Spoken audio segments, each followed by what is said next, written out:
How you doing, everybody? It's Saturday the 19th of December 2009, and beautiful day in Ireland.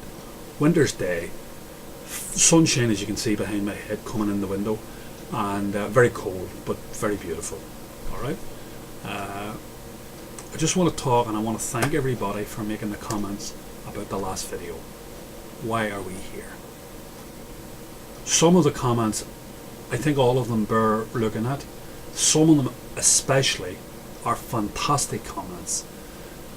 They express it a lot better than I could about our purpose here.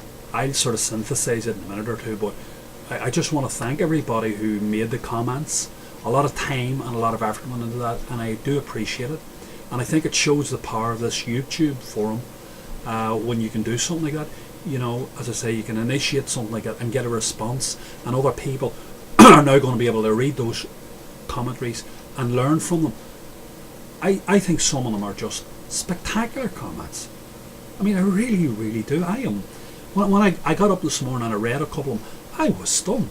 And I mean, I'm sure other people will make other comments, so that's why I don't want to finalise the thing. I think we'll discuss this ongoing for some time. But I just want to touch on a couple of things that have been raised, and I think they're very valid. Why are we here? I was going to say the reason that we're here is basically because there's lots of moral and religious, pseudo-religious, and lots of ethics and lots of stuff that you could go on discussing forever. You know, genealogical changes in man, all this sort of stuff. You get to me, the basic thing is, from a history point of view, you know, we started off little communities in Africa, and we've eventually, after 250,000 years, inhabited the whole world as far as possible. Like, you know, we've done a massive jump, and we're at we're not totally, we haven't saturated the world totally. There's loads of growth left. They say you could put everybody who's on the world on the island of Madagascar. I don't know whether or not that's true. It probably is. You could probably have them all standing up, you know, cheek the jowl on Madagascar. But anyway, the bottom line about it is, I think the next jump within, you know, it won't happen. I don't think it's going to happen like in my lifetime, but it will happen, and it'll be the jump off the planet. And a couple of people hinted at it in the commentaries, which again, I mean, I'm stunned about the comment. I've put the link up to the last video for anybody who's just looking at this video and doesn't know what I'm talking about. Have a look at, you don't have to look at the video, just have a look at the comments. I mean, the comments are just extraordinary. I think they're wonderful. Anyway, I think we're going to have to make the jump off the planet. And how we do that, I think we've got to embrace technology. We've started with it. You know, we have the thing like the small personal computers. We've got these desktop computers which are fantastic, and it'll be some sort of an embracement of that. It'll be a human embracement of technology in some format. Now, I don't know, because I don't have enough experience about it, but I would imagine it's going to be something like some sort of human hybrid. Now, whether or not it's a technological hybrid or whether it's an animal hybrid through, you know, genetic manipulation or whatever, I don't know. But it's going to be something like that that's going to get us off the planet. So we mightn't just be humans that get off the planet. We might have to do a step where the hybrid human takes us off the planet in some sort of, you know, gene pool form, and then reconstitutes the gene pool somewhere else. I don't know. But I think it's just fantastic. I think it opens up all sorts of possibilities, and I think it should be embraced. You know, that's all. Having said all that, we've practical problems still to deal with on the earth, and I think that we can't lose sight of those. Lots of people today are still going hungry. We must never forget that. And it's easy for us who've had nice breakfast this morning to extrapolate and talk about all these wonderful, you know, situation that we find ourselves in, and about the whole mankind's future, etc. But anyway, you and I didn't make the world, and we can only deal with it as we find it.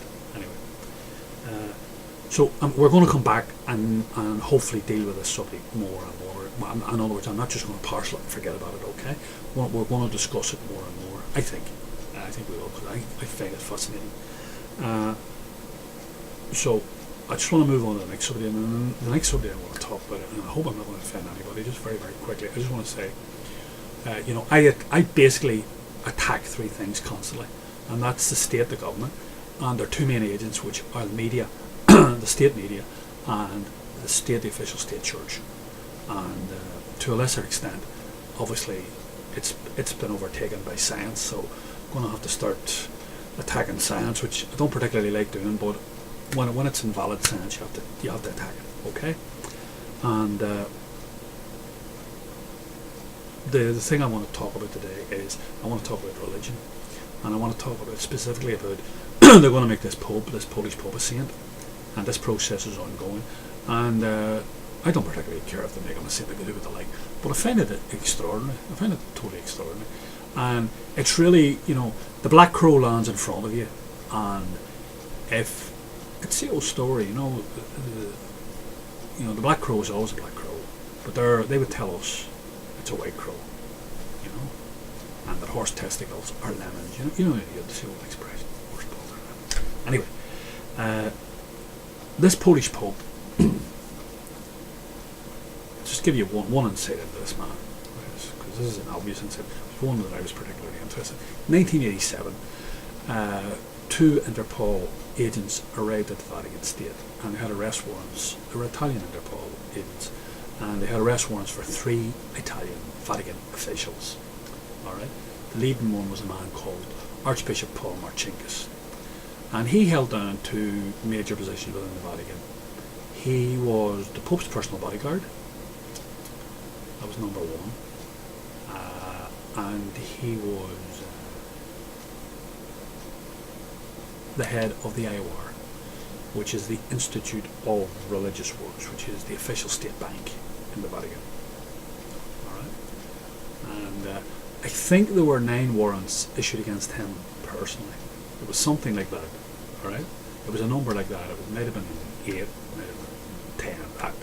We say it doesn't matter. A number of very serious warrants were issued against him personally.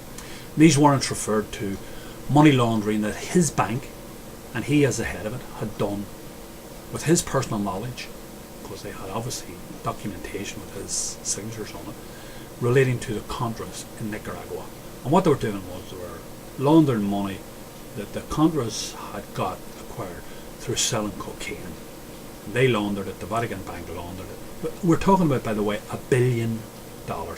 Put a link up there, you can read it, alright, you can read all about it, okay? Put it up there, you can have a look at it.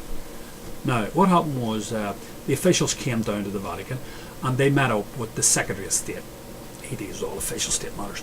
So he couldn't make the decision on his own, and he went away and he met with the Pope. And the Pope said, no, we're not giving these men over. This is our state. We're not giving these men over. End of story. Send the police away. So what happened was, they sent the police away, and Paul Marcinkus had to stay in the Vatican. He couldn't leave the Vatican for the next 5 years. And then what happened was, in the early 90s, by the way, Paul Marcinkus is a US citizen. He's from Chicago originally, I think. And what happened was in 1982, he's now dead, but that's irrelevant. In 1982, in order to get him out of the Vatican, they decided that the Vatican would do a deal with the Italian authorities, and they owe the Italian state money, taxes, all right. And they came to a deal with the Italian state, and one of the deals was that the Interpol arrest warrants will be set aside just for a short period, and Paul Marcinkus, for whatever reason, would be allowed to board an international flight up at Fiumicino or wherever it would be and fly out to America. Of course, it's the old story. When you're an American citizen, you can't be taken out of America. So he ended up in America, and he ended up back where he came from in Chicago, and he died there. Okay. But all I'm saying to you is, I think it's an interesting situation. I think it's very interesting. I mean, this is irrefutable. This is not, I didn't make this up. This is irrefutable. Serious arrest warrants were issued against this man. The Pope of the day, the Polish Pope. Can you imagine you doing that? Can you imagine if Interpol came to your door and say you had your little house was sacrosanct? Can you imagine how the world would hold you up to ridicule? Anyway, we live in extraordinary times.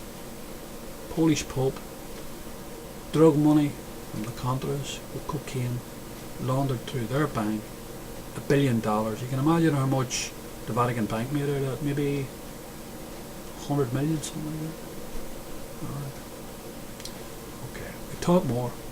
Bye.